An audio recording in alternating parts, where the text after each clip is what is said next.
هاي بنات، مرحبا بكم في قناتي.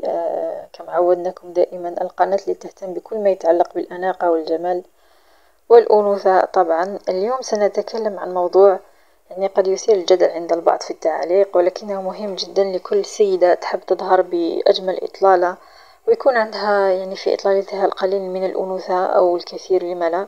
ولكن هناك يعني ملابس قد تفيد يعني البعض لما تكون متحجبة والأخرى تكون متحجبة، يعني الحجاب كله وحده يعني عنده ملابسه الخاصة. لكن اليوم سنختص بالسيدة التي لا تكون يعني متحجبة. هناك نذكر بعض من الملابس، تكون فقط 9 ملابس لاحظناها في بعض الفتيات أو الشابات، ببساطة تفسد المظهر والأنوثة، يعني لا تتناسق مع جمال كل سيدة.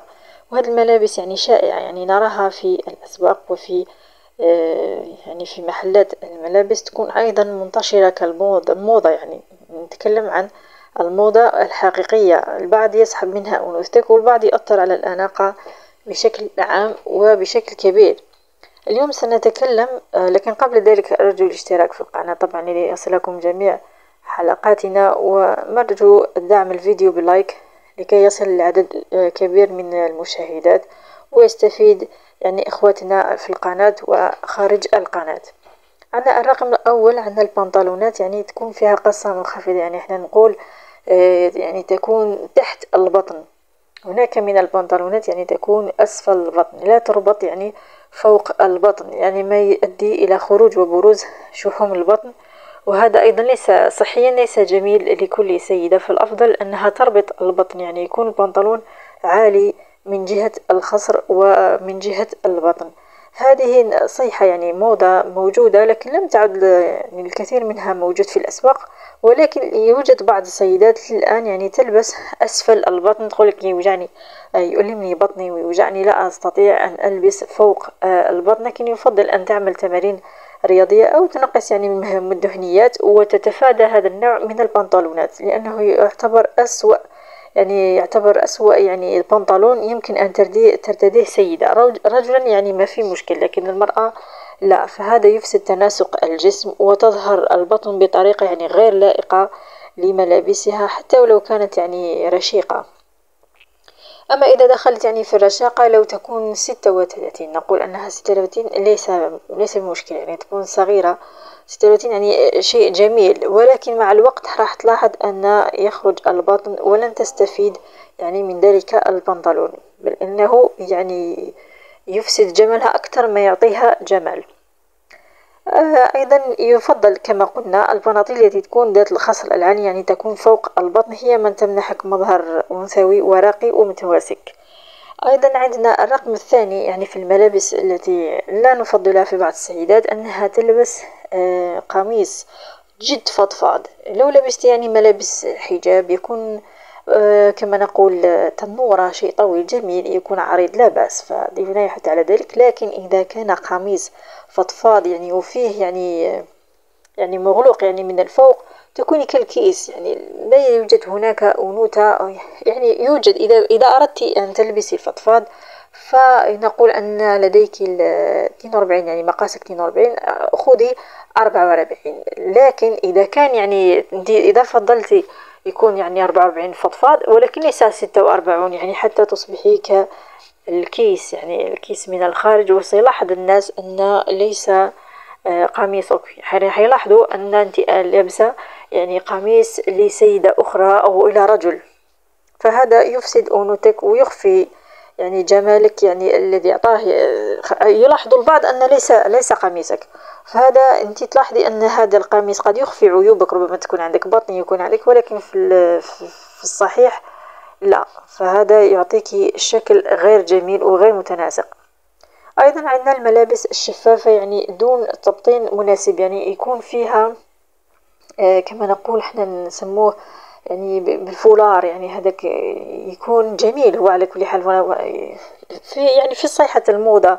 ولكن إذا لبسناه اليدين يعني من الخلف أو من الظهر، فهذا يكون ليس بالملابس يعني تكون لائقة في امرأة يكون عندها أناقة عالية يعني وجودة يعني في الملابس. هذا شيء غير جميل إلا وإذا لبست معه يعني كما نقول ملبس آخر أو يكون قميص آخر داخل الفولار، يعني لا يظهر أنه شفاف. أيضا أن لدينا الملابس الرياضية خارج الجيم. إذا أردت أن تلبسي يعني ملابس رياضية يعني فقط في نهاية الأسبوع، لما لا مرة أو مرتين، ولكن كل الأسبوع إلا وإذا كنت رياضية، يعني عندك مهنة تكوني رياضية أو تكوني كوتش في الرياضة، فهذا لا بأس. أما إذا كنت طيلة الأسبوع وأنت بملابس رياضية فهذا يخفي جمالك ويخفي تناسقك كسيدة في المجتمع، تكوني راقية وتبحثين عن الجمال وعن الأناقة. فأفضل أي سيدة تحب الملابس الرياضية لا تلبسها كل يوم، هذا يخفي جمالها. أفضل أن تتنوع، يعني تكون عندها تنورة، يكون عندها بنطلون خفيف، تكون تلبس الكلاسيك.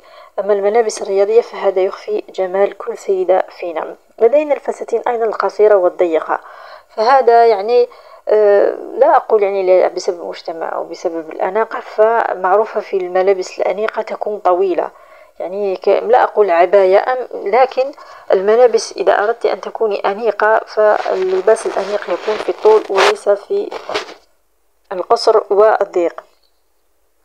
لدينا أيضا الملابس المزركشة بشكل مبالغ، يعني الملابس الصيفية اللي نراها يعني في هذه الأيام تكون جد مزركشة. إذا أخذت شيء مزركش خذيه فقط من الأمام، يعني إذا كان هناك قميص فوق مزركش فالتحت يكون في لون واحد، ليس كل يعني من الفوق إلى التحت يكون مزركش، إلا وكنت على شاطئ البحار فهذا لا بأس.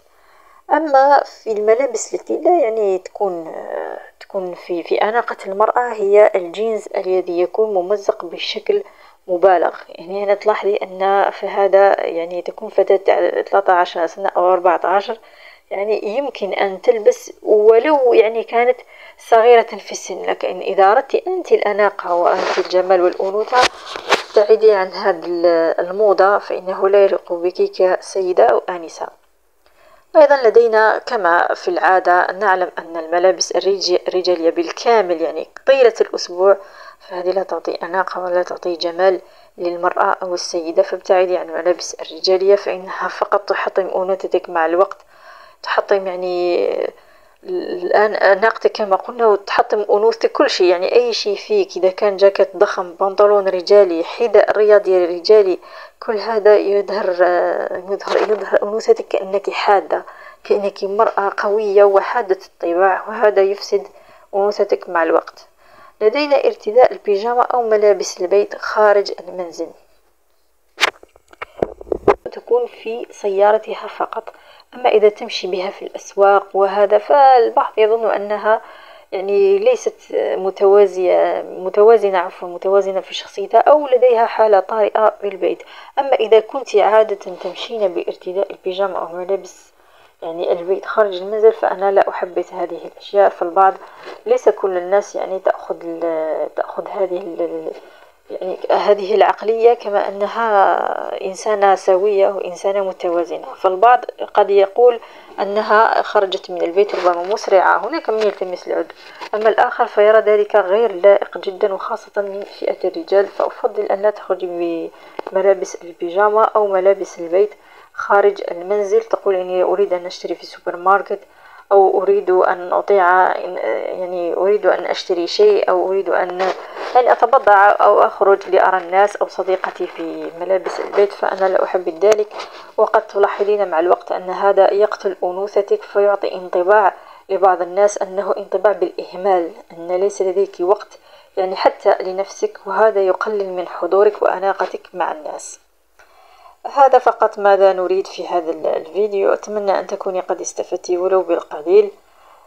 يعني الأنوثة لا تعني تكلف ومبالغة في التوازن أو الذوق، ولكن احترام نفسك قبل نظرة الآخرين، يعني أعطي نفسك جمالا، يعني لا تلبسي كالرجل أو تلبسي كأنك مهملة، يعني خذي إطلالتك لنفسك، خذي يعني ستايلك بين الناس وبين المجتمع، وحبي نفسك يعني حتى تظهري جمالك يعني صورة جميلة أمام الناس وأمام يعني إذا كنت متزوجة أمام الزوج وعائلة الزوج. هذا لا أريد أن تتبعي الموضة، ولكن كوني واعية في اللباس.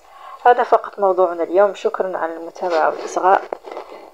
لا تنسونا بلايك ليصعد الفيديو لعدد ممكن من البنات ليستفيدوا هم أيضا. وشكرا على المتابعة، وإلى اللقاء في عدد آخر.